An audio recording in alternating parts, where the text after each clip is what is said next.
في محاولة للعودة بنتيجة المباراة إلى نقطة البداية. كرة بيخلصها كيمو سيسوكو، ولكن في صفارة من حكم المباراة فاول.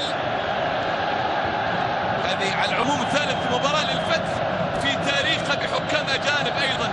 الأولى كانت أمام الهلال بالدوري، انتهت 4-0 للهلال، الثانية مع القادسية وفاز 1-0 في الدوري، وهذه الثالثة أيضا بحكام أجانب بين النصر والفتح، والنصر يتقدم بهدف الحاج بوغاش في الدقيقة 72 من عمر اللقاء. إذا بوغاش يسجل الهدف رقم 209 مع المباراة رقم 66 في بطولة الثمانية الكبار. كرة ملعوبة، محاولة موجودة، ولكن بتعدي من أمام محمد السهلاوي. كرة توصل إلى محمد شريفي حارس مرمى فريق الفتح.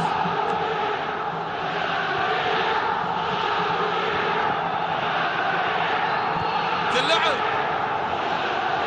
محاولة موجودة على طول، حمدان الحمدان بيلم كرة ناحية اليمين، توصل قريبة